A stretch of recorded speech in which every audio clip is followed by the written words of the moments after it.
Hello everyone, welcome to my channel. आज का जो टॉपिक डिस्कस कर रहे हैं that is about life cycle of drosophila. अब ड्रोसोफिला का जो लाइफ साइकिल होता है वो पढ़ना बहुत इंपॉर्टेंट रहता है। वो क्यों रहता है वो जानना ज़्यादा इंपॉर्टेंट है। पहले अगर आप देखेंगे ड्रोसोफिला जो है वो मॉडल ऑर्गेनिज्म की तरह बहुत सारे फील्ड्स में यूज़ होती हैं, ठीक है। अगर आप देखेंगे डेवलपमेंटल बायोलॉजी में या जेनेटिक्स में जो बहुत सारा जो भी एक्सटेंसिव वर्क हो रहा है वो सारा ड्रोसोफिला को एज अ मॉडल सिस्टम लेके होता है, ठीक है। इसीलिए इसका लाइफ साइकिल जानना भी ज़रूरी होता है। तो जिससे पहले हम लाइफ साइकिल को शुरू करेंगे उससे पहले हम कुछ पॉइंट्स डिस्कस कर लेते हैं कि क्यों drosophila as a model organism use होती है, ठीक है।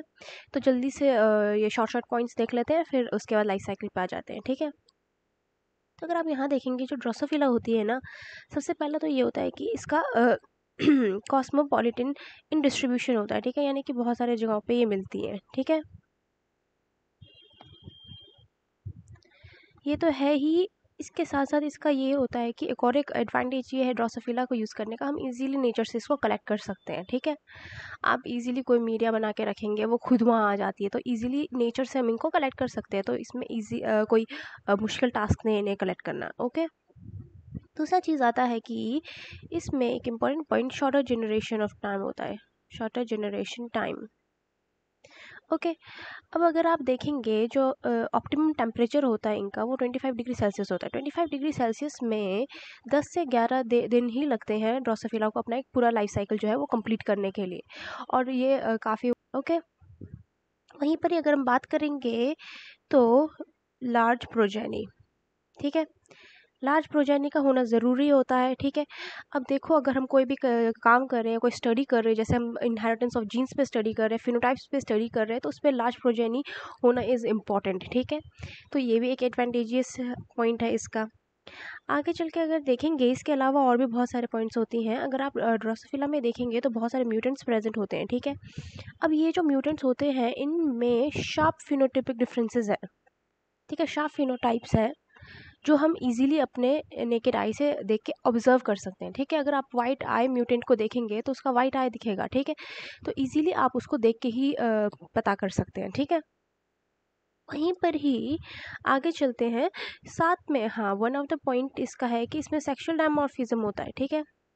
सेक्सुअल डायमॉर्फिज्म, ठीक है। तो जो ड्रोसोफिला उसमें सेक्सुअल डायमॉर्फिज्म होता है, यानी कि जो मेल और फीमेल ड्रोसोफिला आप उसको इजीली अपने आंख से देख के ही आप पता लगा देते हो कि कौन सा मेल है कौन सा फीमेल है, ठीक है। जैसे कि जो फीमेल होती है वो थोड़ी लार्जर इन साइज होती है देन मेल्स, ठीक है। मेल्स स्मॉलर होते हैं। मेल्स का अगर एब्डोमेन देखेंगे आप राउंडेड होता है, कर्व्ड होता है इन वर्ड्स को, पर वहीं पर ही फीमेल का जो होता है वो पॉइंटेड एब्डोमेन प्रेजेंट होता है। उसी तरह अगर मेल का एब्डोमेन देखेंगे वो थोड़ा डार्कर होता है, वेयरएस जो फीमेल है उसका थोड़ा लाइटर होता है, ठीक है। तो जब भी कोई एक्सपेरिमेंट करना है तो आपको इजीली पता लगना चाहिए कि कौन सा मेल है कौन सा फीमेल है, ताकि you can easily distinguish, okay. और अगर आपको सेपरेट करना है, जो भी करना है, जैसे हैंडलिंग करनी है आगे उसके लिए। दूसरी बात ये होती है क्योंकि इनका क्या है, एक स्मॉल साइज है, ठीक है। ये स्मॉल साइज के इंसेक्ट्स हैं, ठीक है। बहुत ज़्यादा स्मॉल साइज होता है, ओके। जिसके वजह से इनको हैंडल करना बहुत ज़्यादा ईजी हो जाता है, ठीक है। तो इनका ईजी हैंडलिंग होती है, प्लस प्लस इनको स्टोर करना, जैसे कि इनको जहाँ पे हम रख रहे हैं उसके लिए भी लिटिल स्पेस की ज़रूरत होती है, ठीक है। बहुत ज़्यादा कम स्पेस लगता है इनको, बहुत बड़े बड़े स्पेसेस की ज़रूरत नहीं। अगर आपने देखा होगा इवन वाइल्ड्स में लोग ड्रोसोफिला का कल्चर कर लेते हैं, ठीक है। तो इसमें लिटिल स्पेस की ज़रूरत है, प्लस ये बहुत ज़्यादा ईजी हैंडलिंग होता है, ठीक है। वहीं पर ही आगे देखेंगे इसके अलावा हाँ, इसके अलावा इनके पास इनका जो जीनोम है ना, अगर जीनोम की बात करेंगे इनके, तो जीनोम इनका फुली सीक्वेंस्ड है, ठीक है। फुली सीक्वेंस्ड है। और अगर बात करेंगे तो 75% जो जीनोम होता है इनका वो होमोलोगस है विद द ह्यूमंस, ठीक है। It is homologous with the humans, ठीक है। पर वहीं पर ही अगर आप बात करें, वहीं पर ही अगर हम बात करेंगे जैसे कि अगर आप देखेंगे अ, अगर हम ड्रोसोफिला का डेवलपमेंट देखते हैं, ठीक है। जो जीन्स ड्रोसोफिला के डेवलपमेंट में काम आती है वही जीन्स बहुत ज़्यादा सिमिलर है, होमोलोगस है टू द जीन्स जो कि वर्टिब्रेट के डेवलपमेंट में भी काम आते हैं। तो अगर आप देखें तो इसकी जो जीन्स है वो काफ़ी सिमिलर पे पड़ जाते हैं। तो इसीलिए ऑल्सो अगर आप देखेंगे जो बहुत सारे जो भी ये डिजीज़ हैं उनके जो जीन्स हैं वो ड्रोसोफिला में भी प्रेजेंट है, जैसे कि फॉर एग्जांपल अल्जाइमर्स डिजीज़ हो गया या पार्किंसंस हो गया, ठीक है। तो ये इनके जीन्स ड्रोसोफिला में भी प्रेजेंट है, तो इसीलिए हम ड्रोसोफिला को एज अ मॉडल सिस्टम लेके इन सब चीज़ों में इनके पैथोलॉजी वगैरह के बारे में पढ़ सकते हैं, ठीक है। एंड हाँ, अब अगर हम ड्रोसोफिला की बात करेंगे, जो ड्रोसोफिला है पहले तो हमें पता है फाइलम आर्थ्रोपोडा से बिलोंग करती है, क्लास इंसेक्टा है, और ऑर्डर जो होता है इसका वो है डिप्टेरा, ठीक है। क्लास इंसेक्टा है, ऑर्डर क्या है, डिप्टेरा, ठीक है। तो इट इज़ अ डिप्टेरियन इंसेक्ट होती है, बहुत छोटी होती है, अराउंड 3 mm लॉन्ग होगी, ठीक है। साथ में इनमें क्या होता है, जो ड्रोसोफिला होती है इनमें कंप्लीट मेटामॉर्फोसिस होती है, ठीक है। कंप्लीट मेटामॉर्फोसिस होती है, तो यानी कि इसमें एक एग स्टेज प्रेजेंट होगी, लार्वल स्टेज प्रेजेंट होंगे, प्यूपा प्रेजेंट होगा, एंड देन अडल्ट जो है वो मेटामॉर्फोस होके निकल जाएगा, ठीक है। तो इसमें ये चार जो है वो प्रेजेंट होते हैं, ठीक है। अगर ड्रोसोफिला की लाइफ साइकिल की बात करेंगे तो इसमें egg, larva, pupa and adult जो होंगे वो प्रेजेंट होंगे, है ना। ओके, अब अगर आप देखेंगे तो इसमें कंप्लीट मेटामॉर्फोसिस होता है। अब एक बार जो इसके लाइफ साइकिल को देख लेते हैं, उसके बाद सबको एक एक करके पढ़ लेते हैं, ठीक है। कैसे क्लीवेज होगी, क्या होगा, वो सब फिर देखते हैं, ठीक है। अगर आप यहाँ देखेंगे तो ये ओवरव्यू ले लेते हैं यहाँ से। आपने यहाँ देखा अडल्ट है, ये फर्टिलाइज्ड एग है, ठीक है। फर्टिलाइज्ड एग है, एग का क्लीवेज हुआ, सिंसेशियल ब्लास्टोडर्म बनता है, इसमें कैसे बनता है उसके बारे में अभी करती हूँ मैं बात, ठीक है।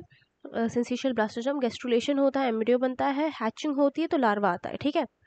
लार्वा की अगर बात करेंगे इसमें, तो लार्वा के इसमें 3 इंस्टार्स प्रेजेंट है, ठीक है। यानी कि फर्स्ट इंस्टार, तो इसकी फर्स्ट मोल्टिंग होगी तो सेकंड इंस्टार आएगा, सेकंड मोल्टिंग होगी तो थर्ड इंस्टार आएगा, ठीक है। तो इसमें 3 लार्वल इंस्टार्स प्रेजेंट है, 1, 2 एंड 3। साइज में भी ग्रो करते जाएंगे, फीडिंग स्टेज होती है। इसके बाद आता है हमारा प्यूपा, तो इसके बाद मोल्ट होकर ये प्यूपा बना देगा, ठीक है। जो सबसे थर्ड इंस्टा लार्वा है वो मोल्ट होकर प्यूपा बना देगा। प्यूपा के बाद प्यूपा में बहुत सारी चेंजेस होंगी, वो हम जानते हैं, और उसके बाद मेटामॉर्फोसिस होकर उसमें से अडल्ट एक्लोज हो जाएगा, ठीक है। तो ये था इसका लाइफ साइकिल। लाइफ साइकिल की बात करोगे तो ऑप्टिमम टेम्परेचर इनका 25 डिग्री सेल्सियस होता है, जिसमें अबाउट 10 to 11 डेज में कंप्लीट हो जाता है, ठीक है। पर जो टेम्परेचर है, जो टेम्परेचर है वो इस साइकिल को जो है वो अफेक्ट करेगा, ठीक है। अगर टेम्परेचर ज़्यादा है तो ये कम देर में हो जाएगा, पर अगर वहीं पर ही टेम्परेचर कम है तो it will take more than, ठीक है। तो it will take more than 10 to 11 days, ठीक है। तो ये सारी चीज़ें इस पर डिपेंड करता है, ओके। तो ये हमने लाइफ साइकिल का ओवरव्यू देख लिया, ठीक है। अब जिस आगे से इसके बाद हम एक्स से स्टार्ट करते हैं पढ़ना, ताकि हम क्लेवेज वगैरह सब देख लेंगे। इसमें इंपॉर्टेंट पॉइंट है, इसमें सिंसिशियल ब्लास्टोडर्म होता है, वो सारा चीज़ें पॉइंट्स कवर करते हैं, गैस्ट्रुलेशन देखते हैं, ठीक है। और फिर सेलुलाइजेशन कैसे होता है वो सब देखते हैं, ठीक है। अब यहाँ देखिए होता क्या है कि जो ड्रोसोफिला का एग है, ठीक है, एग से स्टार्ट करते हैं। अगर किसी ने ड्रोसोफिला का एग देखा होगा, जो ड्रोसोफिला का एग होता है ना वो ऑब्लॉन्ग शेप का होता है, ठीक है। वो ऑब्लॉन्ग शेप का होता है, ठीक है। उसमें क्या होता है, एक एंटीरियर एंड पे माइक्रोपाइल प्रेजेंट होता है। ये जो माइक्रोपाइल होता है ये वो जगह होती है जहाँ से स्पर्म की एंट्री होगी एग में, ठीक है। माइक्रोपाइल प्रेजेंट होता है, डॉर्सल फिलामेंट्स प्रेजेंट होती हैं, ठीक है। ये एक्स्ट्रा एम्ब्रियोनिक स्ट्रक्चर्स प्रेजेंट होते हैं, डॉर्सल फिलामेंट्स, ठीक है। और जिस एज जहाँ पर माइक्रोपाइल होता है वो उस एग का एंटीरियर पार्ट बन जाता है, ठीक है। तो एंटीरियर एक्सिस वहाँ पर प्रेजेंट होता है, ठीक है, जहाँ पर माइक्रोपाइल है, और दूसरा जो जगह वो पोस्टीरियर रीजन, ठीक है। यहीं देखते हैं। अब ये देखो एग, एग की फोटो से ज़्यादा इजीली पता लगेगा। ये देखिए, ये है डॉर्सल फिलामेंट्स, ओके। यहाँ देखिए थोड़ा सा ऐसे होता है इस शेप का, यहाँ पे माइक्रोपाइल प्रेजेंट होता है। जहाँ माइक्रोपाइल प्रेजेंट होता है वो एंटीरियर रीजन होता है, ठीक है। तो उसका ऑपोजिट तो पोस्टीरियर रीजन होगा ऑब्वियसली, है ना। ये आप थोड़ा देख लीजिए, यहाँ डॉर्सल साइड से दिखाया है, यहाँ वेंट्रल साइड से, ये दो डॉर्सल फिलामेंट्स प्रेजेंट होते हैं इस तरह से। पॉइंटर्स में देखते हैं, ठीक है। पहले तो जो स्पर्म होता है वो जो है वो माइक्रोपाइल वाले जो रीजन है, माइक्रोपाइल वहाँ से एंटर करेगा एग में, ओके। उसके बाद क्या होता है कि जब फर्टिलाइजेशन हो जाता है, ओके, एक बार मैं यहाँ पे पिक्चर इंसर्ट करती हूँ ना, उससे इजी हो जाएगा समझना।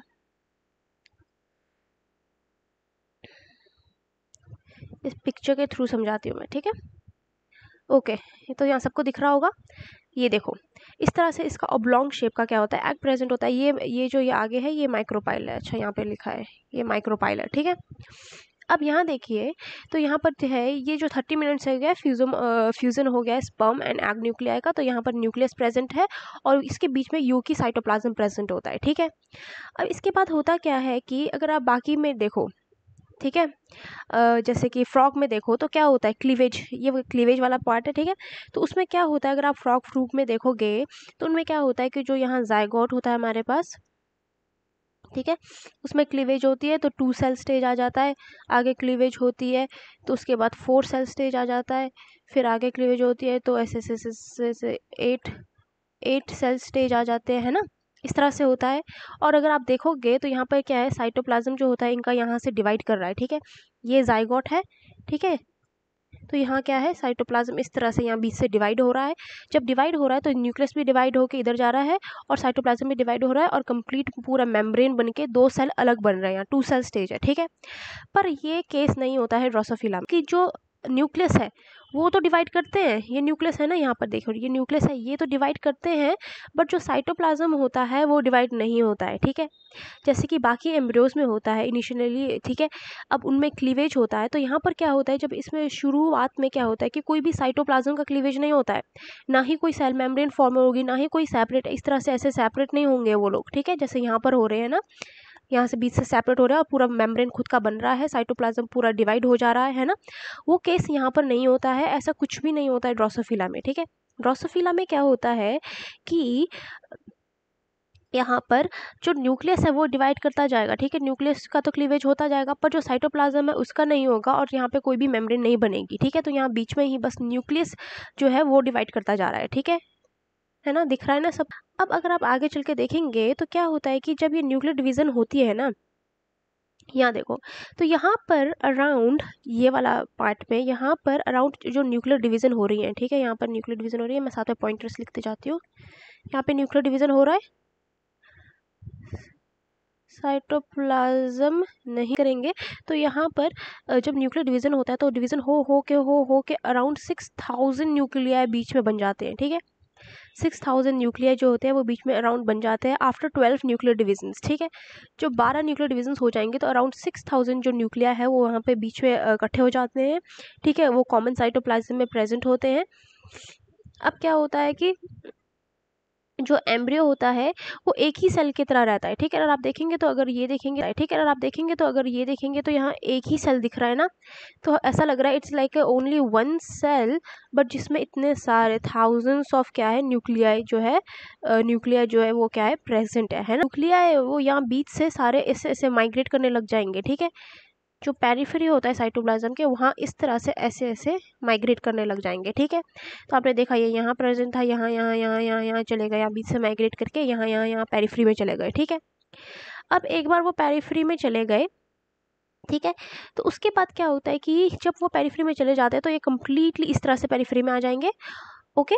अब यहाँ पर यहाँ देखिए, जो पेरिफेरी में, जब ये पेरिफेरी में इस तरह से चले जाते हैं तो इसको हम सिंसिशियल ब्लास्टोडर्म बोलते हैं, ठीक है, ओके, सिंसिशियल ब्लास्टोडर्म बोलते हैं, ठीक है। क्योंकि यहाँ पर क्या होता है कि एक लेयर जैसी हो जाती है, न्यूक्लियस की प्रेजेंट हो जाती है साइटोप्लाज्म के सारे अराउंड, और बीच में जो होता है वो यूकी साइटोप्लाज्म प्रेजेंट होता है, ठीक है। अगर यहाँ मैं बात करूँ तो यहाँ पे यूकी साइटोप्लाज्म प्रेजेंट होता है और जो सारा न्यूक्लियस है वो सारा न्यूक्लियस कहाँ है, यहाँ जो न्यूक्लियस थे वो सारे यहाँ पेरिफेरी में चले गए हैं, ठीक है। इस टाइम पे इसको सिंसिशियल ब्लास्टोडर्म बोलते हैं, ठीक है, ओके।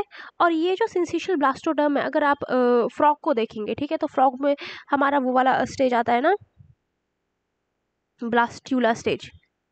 तो जो फ्रॉग का ब्लास्टूला स्टेज है और जो ड्रोसोफिला का सिंसिशियल ब्लास्टोडर्म स्टेज है, ये दोनों ही इक्विवेलेंट है एक दूसरों के, ठीक है। तो जो आप फ्रॉग में ब्लास्टूला स्टेज देखते थे वो यहाँ पर सिंसिशियल ब्लास्टोडर्म स्टेज है। पॉइंट तो हो गया, सिंसिशियल ब्लास्टोडर्म तो बन गया। अब इसके बाद, ठीक है, शॉर्टली आफ्टर दिस क्या होने लगता है कि ये पोल सेल्स के बारे में मैं अभी बताती हूँ, एक सेकेंड आप ये देख लो, ठीक है। तो ये क्या होता है कि अब ये जो एक एक न्यूक्लियस, यहाँ जो न्यूक्लियस जो था यहाँ पेरिफेरी में चला गया है, इनके बाहर इनका सेल मेम्ब्रेन बनने लग जाता है इस तरह से, ठीक है।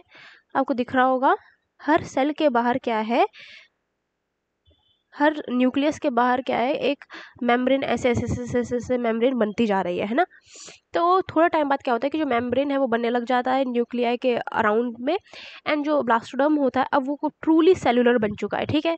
तो ये अबाउट आफ्टर 14 माइटोसिस के बाद होता है, ठीक है, 14 माइटोसिस, ठीक है, ये स्टेज आता है।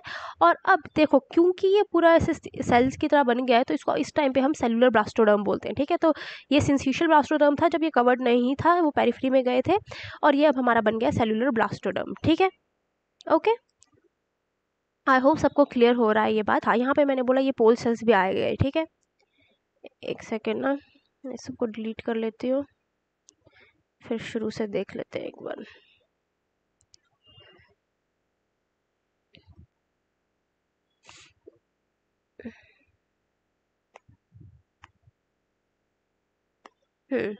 ठीक है। अब यहाँ देखो, तो यहाँ पे क्या बन रहा है, हमारे पोल सेल्स बन रहे हैं ना। हाँ, पोल सेल्स बन, जो स्मॉल नंबर ऑफ जो न्यूक्लियस होते हैं, बहुत सारे नहीं, थोड़े जो न्यूक्लियाई होते हैं ना, वो क्या करते हैं, वो पोस्टीरियर एंड की तरफ मूव कर जाते हैं, ठीक है। और वहाँ पर वो सेल मेम्ब्रेन से सराउंडेड हो जाते हैं, ठीक है। अगर आप यहाँ देखोगे, यहाँ अंदर का मेम्ब्रेन अलग चल रहा है और ये अलग एक सेल मेम्ब्रेन के बीच में चले जाते हैं, ठीक है। और ये क्या है, हमारा पोस्टीरियर साइड है, ये माइक्रोपाइल है ना, माइक्रोपाइल जो होता है वो एंटीरियर साइड होता है, ये हमारा पोस्टीरियर साइड है, ये हमारा एंटीरियर साइड है, ठीक है। तो जो पोस्टीरियर साइड है वहाँ पर ये सारे माइग्रेट कर जाते हैं और एक सेल मेम्ब्रेन बना देते हैं अपने आगे, ठीक है, जो कम्प्लीटली इस पूरे से कम्प्लीटली क्या हो जाता है, ये अलग होता है, ठीक है। ठीक है, यहाँ देखो, अगर मैं पेन मिटाती हूँ तो आपको दिख रहा है ना, यहाँ पर इस तरह से ये हमारे अंदर वाले जो है न्यूक्लिया है वो प्रेजेंट है, और ये बाहर पोल सेल्स प्रेजेंट है, ठीक है। तो वो सेम ही जो न्यूक्लियस जो माइग्रेट करके यहाँ चले गए वो पोल सेल्स बना लेते हैं। ये पोल सेल्स क्या करते हैं, तो ये आउटर सर्फेस ऑफ जो ब्लास्टोडर्म होते हैं वहाँ को प्रेजेंट होते हैं, ठीक है। अब ये पोल सेल्स जो होते हैं ये आगे जाके जर्म सेल्स को बनाती हैं, ठीक है। तो they give rise to germ cells आगे जाके, ठीक है। तो क्या होता है, यहाँ कम्प्लीटली क्या होता है, सेपरेशन हो जाता है, यानी कि ये वाले जो पोल सेल्स है आगे जाके जर्म सेल्स बनाएंगे, जो आगे जाके क्या बनाएंगे, गमीट्स बनाएंगे, ठीक है। गमीट्स बनाएंगे, स्पर्म और एग्स, ठीक है, जो भी डेवलप होता है इंसेक्ट में वो ये बनाएंगे, ठीक है ना। इसके अलावा बाकी जो यहाँ से यहाँ तक है, ठीक है, यहाँ से यहाँ तक जो है वो सोमेटिक सेल्स बनाते हैं एम्ब्रियो के, ठीक है। तो यहाँ पर क्या हो गया, डिफरेंस बन गया है, यानी कि पोल सेल्स वाला जो पार्ट है, ये वाला जो है, ये वाले जो न्यूक्लिया है ये पोल सेल्स बनाएंगे, जो कि आगे जाके जर्म सेल्स बनाते हैं और जो गमीट्स बनाते हैं, फिर वो स्पर्म एंड एग बनाते हैं ना।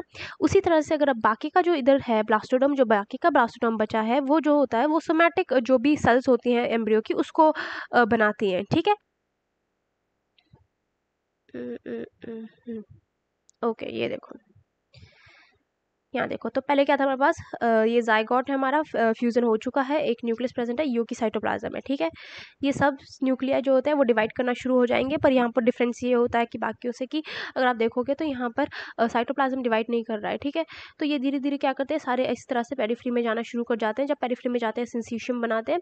अब जब पेरिफ्री में जाने के बाद ये कम्प्लीटली पेरिफ्री में चले जाते हैं, कुछ सेल्स जो होती हैं वो अलग से पोस्टीरियर साइड में चली जाती हैं और इनको सेल मेम्ब्रेन बाहर से कवर कर लेता है। तो वो क्या बनाती है, पोल सेल्स बनाती है, जो आगे जाके जर्म सेल्स को बनाएंगे, जो कि गेमीट्स और है ना। अब ये सिंसिशियल ब्लास्टोडर्म हो गया जब पेरिफेरी में सब न्यूक्लियस चले गए, ठीक है। उसके बाद इनका सेलुलराइजेशन होता है, सबके बाहर मेम्ब्रेन आ जाता है, तो इसको हम सेलुलर ब्लास्टोडर्म बोलते हैं, ठीक है। सिंसिशियल ब्लास्टोडर्म जो है वो फ्रॉग के अगर आप ब्लास्टोरा स्टेज देखो कि उसके इक्विवेलेंट होता है, ठीक है। तो यहाँ तक सबको वो हो गया होगा, आई गेस, समझ आ गया। ओके, तो ये हमने क्या देख लिया, हमने अभी तक हमने क्लीवेज देख लिया है ना, कि किस तरह से क्लीवेज होता है, और क्लीवेज होने के बाद लास्ट में क्या होता है, सेलुलराइजेशन हो जाती है, राइजेशन, है ना, जैसे कि ये आ रहा है, ओके, सेलुलराइजेशन, ठीक है। तो आपने यहाँ देखा ना, जैसे कि अगर यहाँ देखेंगे तो सेलुलर ब्लास्टोडर्म बना था, इसको हम सेलुलराइजेशन बोलते हैं, जैसे कि जब सारे न्यूक्लियाई के बाहर पे अपना मेम्ब्रेन आ जाता है ना। अब ये सेलुलराइजेशन प्रोसेस के बाद अगला प्रोसेस होता है गैस्ट्रुलेशन का,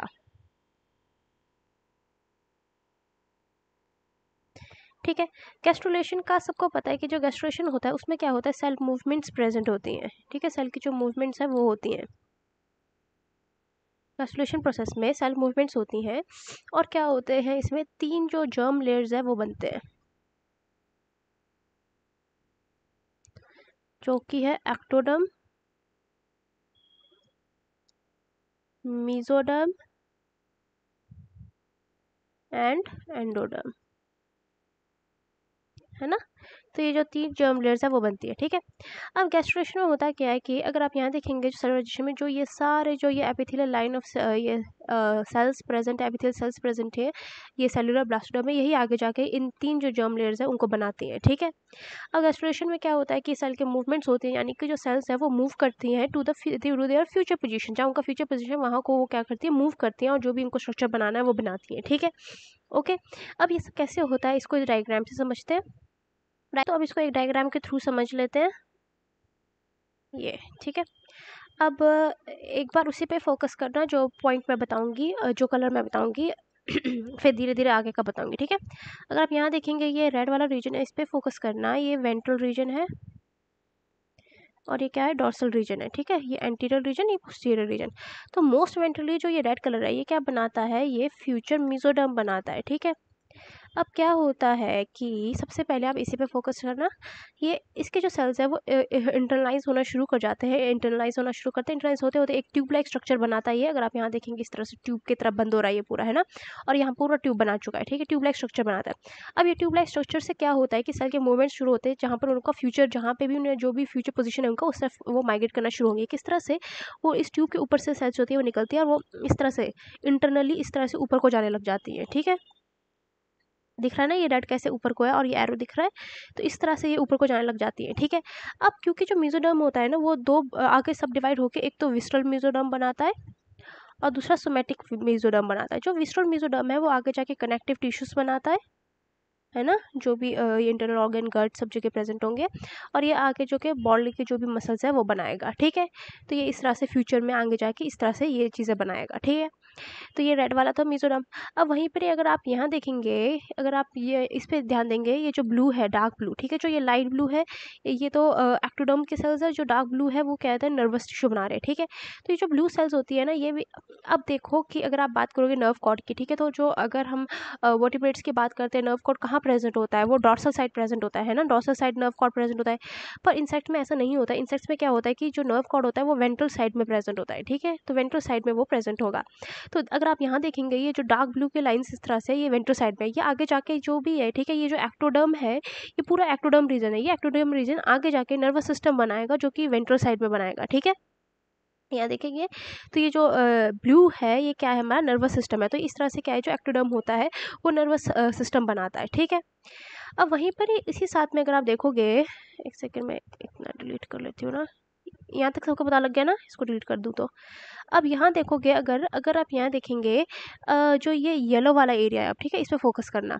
ये जो येलो वाला एरिया ये एंडोडर्म वाला है, ठीक है। तो ये जो एंडोडर्मल टिश्यूज होती है ना, ये क्या करती है, ये मिडगट बनाती हैं, ठीक है। क्या बनाएंगे, ये मिडगट।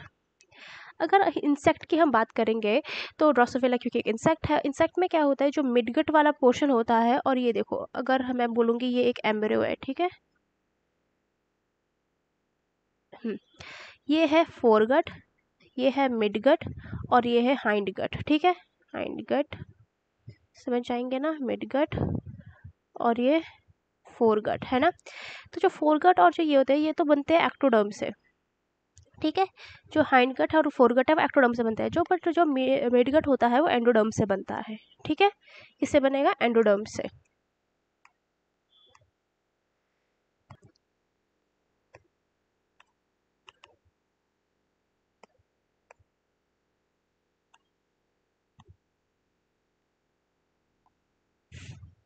ठीक है।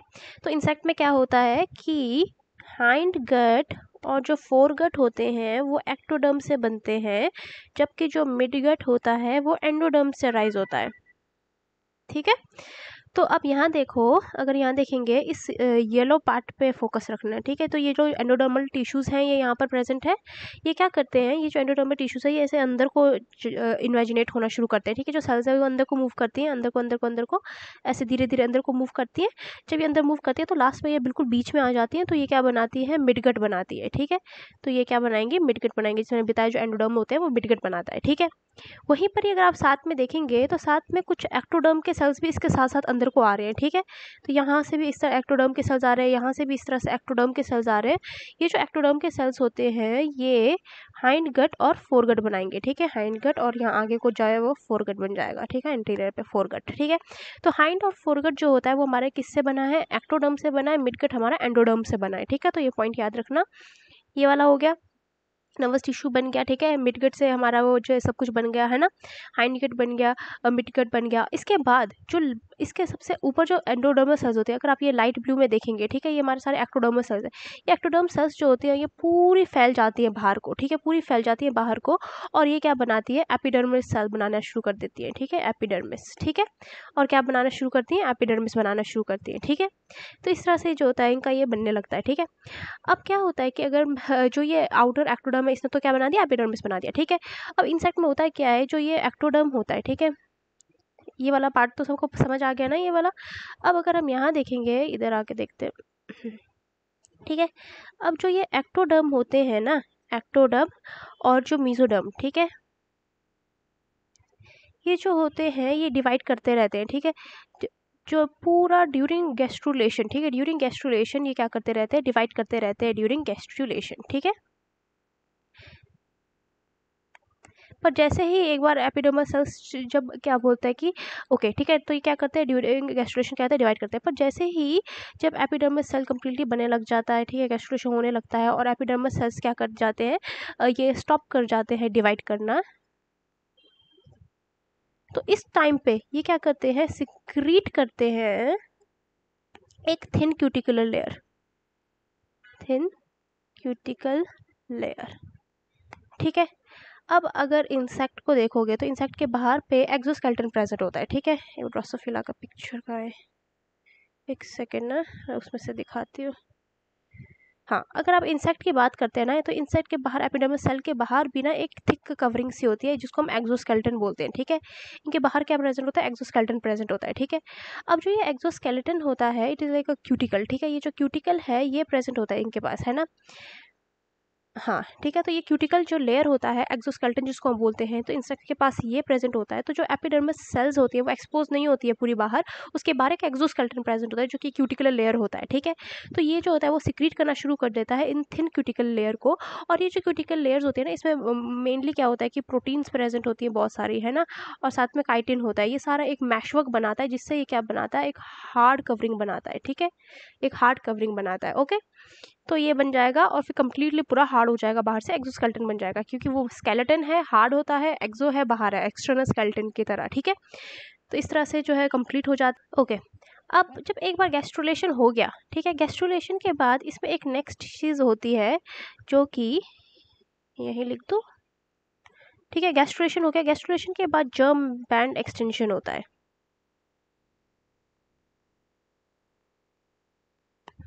अब वो कैसे होता है वो देखते हैं, ठीक है। तो यहाँ मैं एक पिक्चर इंसर्ट कर लेती हूँ ना, उसके समझ लेंगे।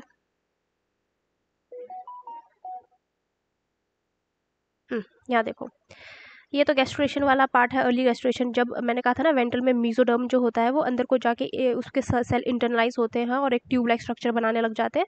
ये तो वो वाले ही पार्ट है ना।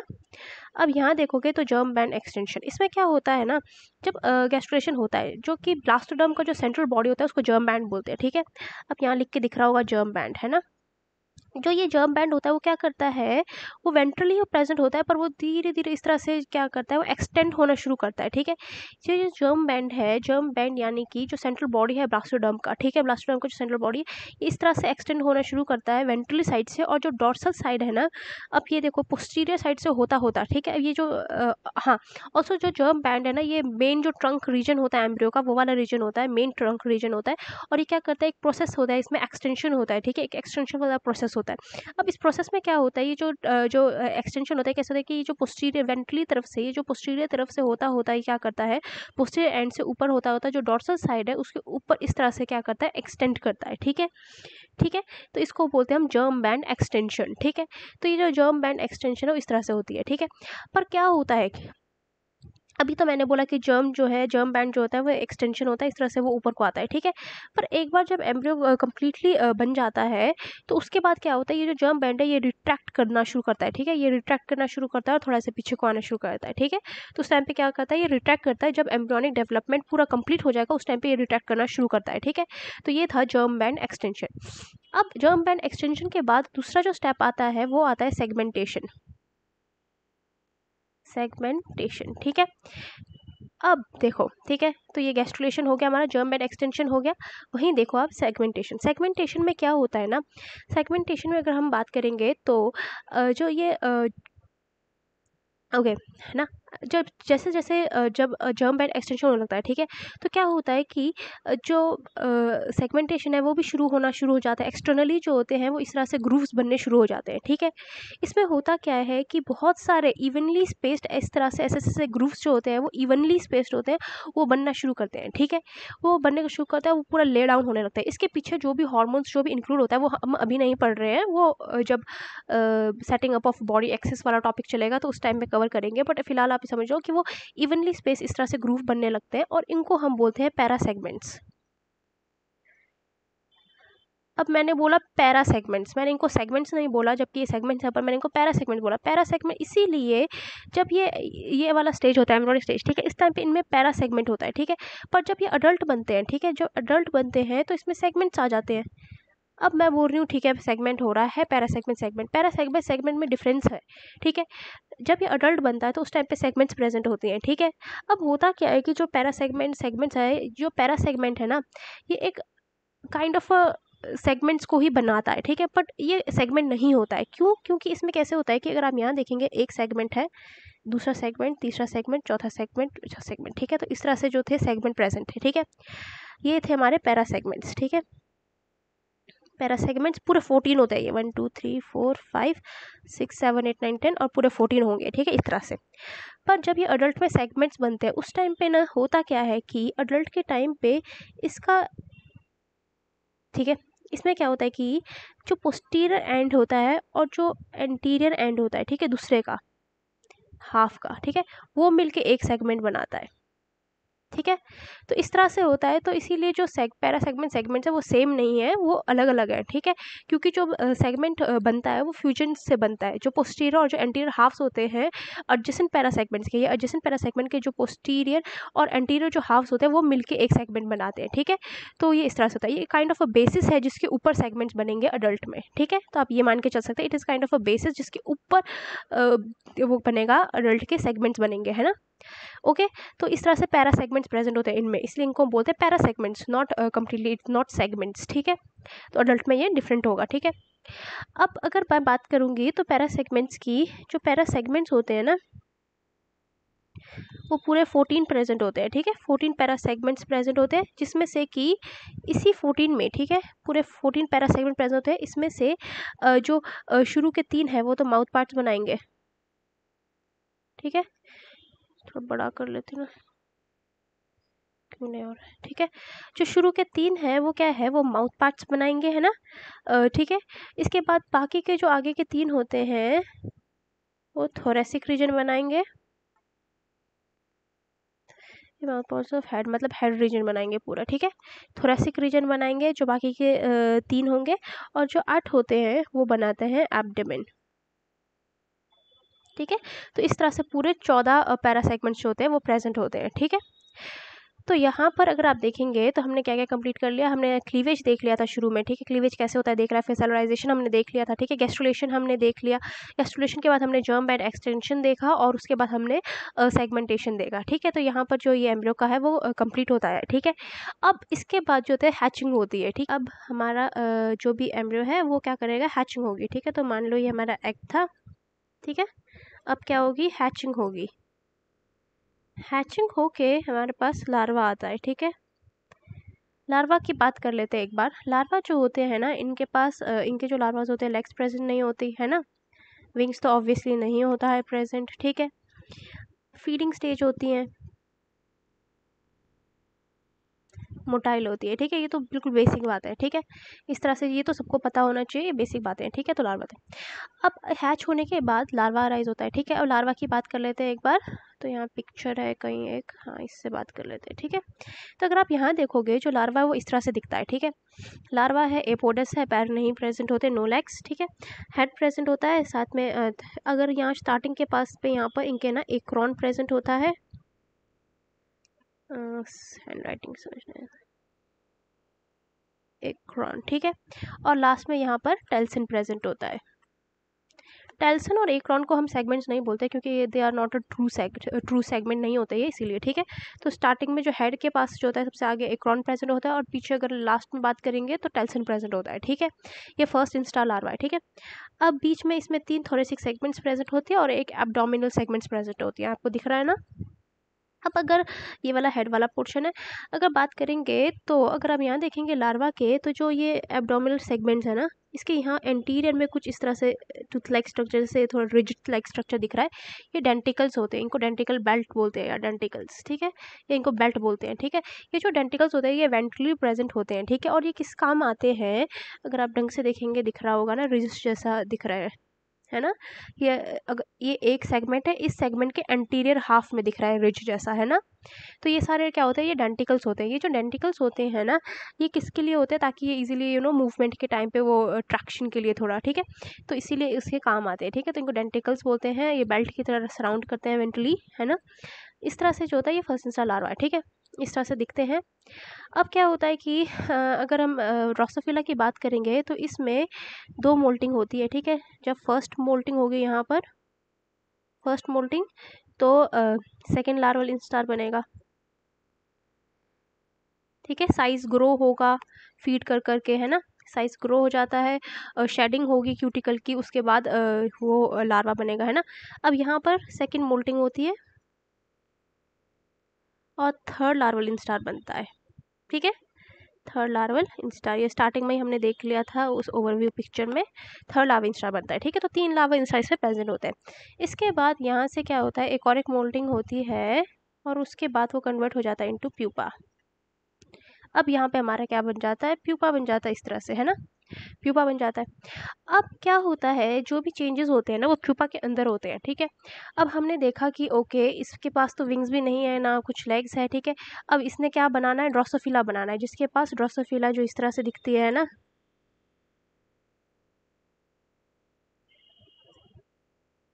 समझ आ रहा है ना, थोड़ा अच्छा नहीं बना बट ओके इट्स फाइन, ठीक है। तो विंग्स होते हैं, लेग्स होते हैं, अलग दिखती है कम्प्लीटली लार्वा से, है ना। लार्वा तो इस तरह से वॉर्म लाइक होता है, इस तरह से, है ना। तो ये सारा जो चेंज होता है वो प्यूपा के अंदर होता है, ठीक है। जो प्यूपा का क्यूटिकल है उसके अंदर बहुत सारी चेंजेस होती हैं, ठीक है। और उसके बाद से क्या बनता है, मेटामॉर्फिक मोल्ट होकर उससे अडल्ट जो होता है वो एक्लोज होता है, ठीक है, प्यूपा से। अब ये कैसे होता है थोड़ा इसके बारे में बात कर लेते हैं, फिर ये टॉपिक कंप्लीट कर लेते हैं, ठीक है। अगर यहाँ देखेंगे आप, ओके, तो ये लार्वा है, ठीक है। अब होता क्या है कि जिससे पहले ये पिक्चर देखेंगे उससे पहले ये समझ लेते हैं, ठीक है। जो लार्वा होता है ना, लार्वा की जब हम बात करते हैं उसमें 2 पॉपुलेशन ऑफ सेल्स प्रेजेंट होती है, ठीक है। 2 population of cells, 2 population of cells, ठीक है। एक तो लार्वा के खुद के टिश्यूज होते हैं, ठीक है, लार्वल टिश्यूज। एक होते हैं इसके पास इमेजिनल डिस्क, इमेजिनल डिस्क, ठीक है। इमेजिनल डिस्क जो होते हैं ये सैक लाइक एपिथेलियल स्ट्रक्चर्स होती हैं, ठीक है। अब क्या होता है जब ये प्यूपा बनता है, ठीक है, ये सोचो प्यूपा बन गया यहाँ पर। प्यूपा जब बनता है तो जो लार्वल वाले टिश्यूज होते हैं प्यूपा के अंदर, ओके, मैं प्यूपा के अंदर की बात कर रही हूँ। प्यूपा के अंदर जो लार्वल टिश्यूज होते हैं वो डिस्ट्रॉय हो जाती हैं वाया एपोप्टोसिस, ठीक है। एपोप्टोसिस होके क्या होती है, वो डिस्ट्रॉय हो जाती है। वहीं पर ये जो इमेजिनल डिस्क की अगर बात करोगे, इमेजिनल डिस्क की अगर बात करेंगे, ये डिफ्रेंशिएट कर जाते हैं, ये डिफ्रेंशिएट होती हैं और ये आगे जाके अडल्ट के स्ट्रक्चर्स बनाते हैं, अडल्ट स्ट्रक्चर्स को ये बनाते हैं, ठीक है। तो इसीलिए जो ये सारा चीज़ें ये प्यूपा के अंदर होता है, ठीक है। तो लार्वा के जो लार्वा टिश्यूज होते हैं वो तो एपोप्टोसिस से डिस्ट्रॉय हो जाते हैं, पर जो इमेजिनल सेल्स होती है वो आगे जाके डिफ्रेंशिएट होती है, ठीक है। तो इमेजिनल डिस्क पे भी मैंने एक वीडियो बनाया है, अगर किसी को देखना है तो वो वाला चेक कर सकते हैं, ठीक है। तो उससे क्लियर हो जाएगा ये, ठीक है, कैसे डिफ्रेंशिएट होते हैं और फिर उसके बाद वो कैसे अडल्ट स्ट्रक्चर्स बनाते हैं, ठीक है। वही थोड़ा बहुत समझाने के लिए ये वाला पिक्चर से देख सकते हैं हम। ये लार्वा है, लार्वा में अगर आप देखेंगे तो यहाँ पर दिख रहा है ये इस तरह से एक डिस्क है, ठीक है, इमेजिनल डिस्क है, जैसे कि ये इमेजिनरी डिस्क आई एंटीना का है ना, तो ये जाके आई ही बनाएगा आगे, ठीक है। जैसे लेग का इमेजिनरी डिस्क है वो आगे जाके लेग ही बनाएगा, ठीक है। हॉल्टर का जो इमेजिनरी डिस्क होगा वो हॉल्टर बनाएगा, और विंग का इमेजिनरी डिस्क विंग बनाता है, जेनिटेलिया का इमेजिनरी डिस्क जेनिटेलिया बनाता है, ठीक है। तो ये क्या होता है कि ये यहाँ पर डिफ्रेंशिएट हो जाता है, इमेजिनरी डिस्क जो होता है वो डिफ्रेंशिएट होता है, वो पहले ना यहाँ पर ऐसा डिस्क जैसे शेप में प्रेजेंट होता है, ठीक है। पर इसका क्या होता है, इलोंगेशन हो जाता है, आगे डिफ्रेंशिएशन होता है और उसका इलोंगेशन होता है, उसके बाद ये क्या बनाता है, एक स्ट्रक्चर बनाता है, ठीक है। तो जो भी अडल्ट के स्ट्रक्चर्स है वो सारे ही इस इमेजिनल सेल से बनते हैं, ठीक है। तो यहाँ से हमारा क्या होगा, इस तरह से अडल्ट जो होते हैं, अडल्ट के जो भी ऑर्गन्स होंगे, जो भी स्ट्रक्चर्स होंगे, वो सारे यहाँ से बन जाएंगे, ठीक है। तो ये था हमारा लाइफ साइकिल ऑफ ड्रोसोफिला, ठीक है। ओके, आई होप आपको अच्छे से समझ आ गया होगा, क्योंकि हमने सारे पॉइंट्स तो क्लियर कर ही लिए हैं। हमने यहाँ से शुरू किया था, हमने उसका मोल ऑर्गेनिज्म क्यों है सब पढ़ा था, उसके बाद हमने सब देखा। एग का भी हमने सारा देखा, किस तरह से क्लीवेज होती है, कैसे ब्लास्टोडर्म बनता है, इनमें सिंसिशियल होता है, सेलुलाइजेशन होती है, गैस्ट्रुलेशन हमने देखा, सेगमेंटेशन देखा, देन लार्वा होता है, 3 लार्वा इंस्टार प्रेजेंट होते हैं, 2 मोल्टिंग होती है, प्यूपा बनता है, उसके बाद प्यूपा का भी हमने देख लिया, अडल्ट का भी हमने कवर कर लिया, ठीक है। तो ये वाला पार्ट था लाइफ साइकिल ऑफ ड्रोसोफिला, ठीक है। कुछ क्वेश्चंस हो तो कमेंट सेक्शन में पूछ सकते हैं। Thank you so much.